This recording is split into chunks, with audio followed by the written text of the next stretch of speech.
तो अब इसके अलावा रह क्या गया साबित करने को? यानी जानबूझकर इलेक्शन कमीशन वंचित कर रहा है उन लोगों को अधिकारों से। 65 लाख बहुत बड़ा फिगर है। तो अंधकार भरा काला दिन है भारत के लोकतंत्र इतिहास को। भाजपा को सर झुकाकर माफी मांगनी चाहिए पूरे देश से। आप इसको क्या बना रहे हो? तिहाड़ जेल, संसद है भाई संसद, इसकी मान मर्यादा और गरिमा अगर आपसे नहीं चल पा रहा है ना बीजेपी वालों, तो कहिए आई क्विट। तो क्या अब भारतीय जनता पार्टी और जेडीएस के एमपी महिलाओं से बलात्कार करेंगे, बहन बेटियों की इज्जत लूटेंगे? अब ये न कहें, अदालत ने दोषी ठहराया है। पर ईसीआई ने कहा है कि वो बेबुनियादी बात कर रहे हैं। एक चौंकाने वाला आंकड़ा है ये। अगर बिहार में 65 लाख नाम कट गए हैं, वो भी उन जिलों में, उन क्षेत्रों में जहां अल्पसंख्यक समुदाय के लोग ज्यादा हैं, पिछड़े वर्ग के ज्यादा हैं, दलित समुदाय के ज्यादा हैं। तो अब इसके अलावा रह क्या गया साबित करने को? यानी जानबूझकर इलेक्शन कमीशन वंचित कर रहा है उन लोगों को अधिकारों से। 65 लाख बहुत बड़ा फिगर है। तो ये चौंकाने वाला आंकड़ा है। राहुल गांधी ने ठीक कहा है कि भारतीय जनता पार्टी सरकार के इशारे पर जिस तरह चुनाव आयोग अगर ऐसा करता है और सबूत है तो दिए जाएंगे। और ये कल्पना करिए कि 65 लाख का मतलब क्या होता है। देखिए, हठधर्मिता तो हम देख ही रहे हैं चुनाव आयोग की। हर जिले में हमारे साथी, हमारे कॉमरेड्स वेरीफाई कर रहे हैं। कई सिविल सोसाइटी भी एक्टिव है।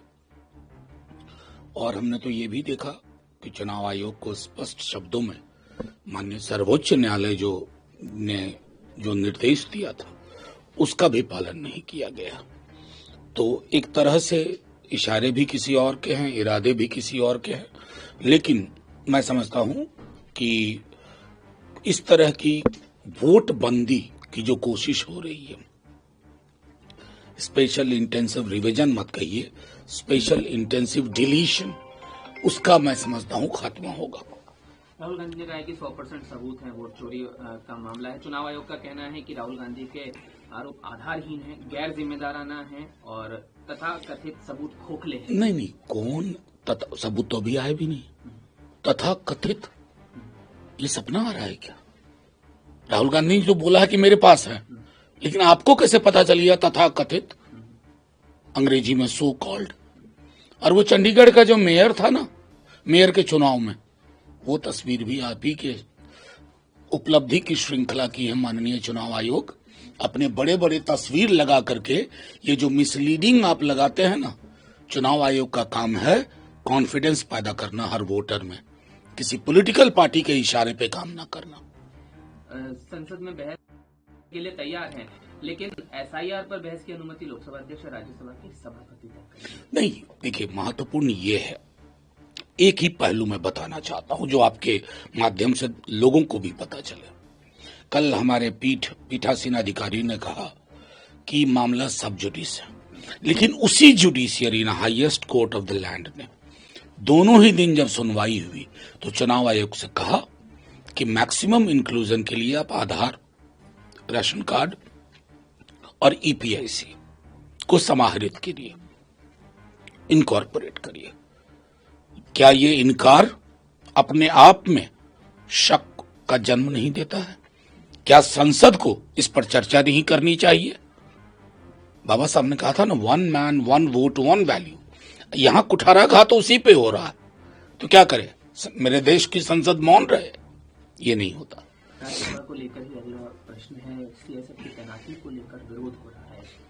नहीं, मैं समझता हूं कि वो विजुअल, मैं तो वहां था, अपने हमारी संसद में वॉच एंड वार्ड स्टाफ होते हैं 100-150 के करीब।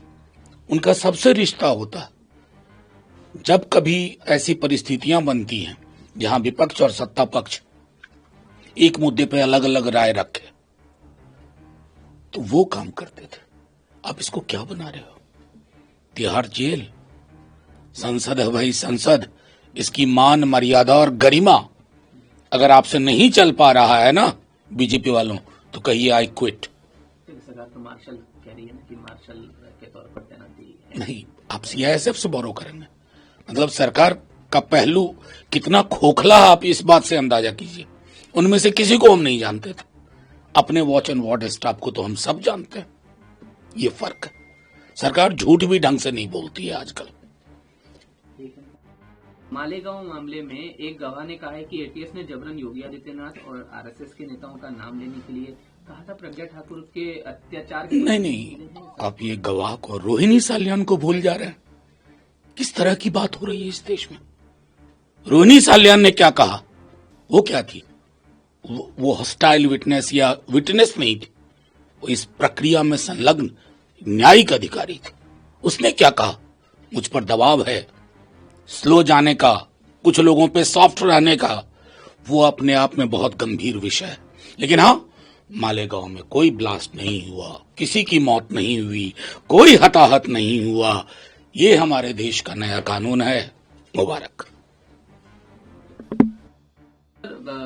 डोनाल्ड ट्रंप ने एक बात कही है कि संभावित ऐसा खबरें हैं कि रूसी तेल खरीद रोक सकता है भारत, तो ये अच्छा कदम जो है वो हो सकता है, लेकिन संयमित जवाब जो है एमईए की तरफ से भी आया था। देखिए, मैं संयमित नहीं मानता हूं। क्या who is America to tell us where to buy our oil from? हम कहां से खरीदें, कहां से ना खरीदें? मैंने कहा ना कि अगर डोनाल्ड ट्रंप के सीज फायर वाले बयान पे हमने ढंग से प्रतिकार किया होता प्रधानमंत्री के स्तर पर, तो इतना मन नहीं बढ़ता। ये मन बढ़ू होते जा रहे हैं। हमारे बिहार में एक शब्द है, और मुझको लगता है कि हमारी अर्थव्यवस्था में जो भी दिक्कतें हैं, समाधान के लिए अमेरिका की ओर नहीं देखना। कई सारी परेशानियां हैं, लेकिन अगर इस तरह का वर्ल्ड ऑर्डर बनाने की चेष्टा कर रहे हैं मिस्टर डोनाल्ड ट्रंप, तो मैसेज हमारी ओर से ये संयमित भाषा का दौर खत्म कर लिया है उन्होंने। राज्यसभा में की तो पहले से तैनाती एक प्रक्रिया का हिस्सा ही है। आज तक कभी भी भाजपा सरकार को छोड़ के अर्धसैनिक बल, पार्लियामेंट हाउस तो छोड़ दीजिए, कभी सदन के अंदर जाने का कोई दृष्टांत नहीं है। सदन पवित्र मंदिर लोकतंत्र का, वहां आपने अर्धसैनिक बल कर दिए। आज अर्धसैनिक बल है, कल आप सैनिक बल करेंगे। तो क्या सांसदों के लिए अर्धसैनिक बल लगाया जाएगा कि वो अपने अधिकारों का प्रदर्शन न कर सके? वो जाना चाहते हैं, बिल में जाने दीजिए उनको। आप कार्रवाई करिए आसन से बैठ के, पर आप उनकी अभिव्यक्ति सीआईएसएफ अर्धसैनिक बल से रोकेंगे, बल प्रयोग करेंगे, महिलाओं पर पुरुष सिपाही बल प्रयोग करेंगे। ये एक अंधकार भरा काला दिन है भारत के लोकतंत्र इतिहास को। भाजपा को सर झुकाकर माफी मांगनी चाहिए पूरे देश से।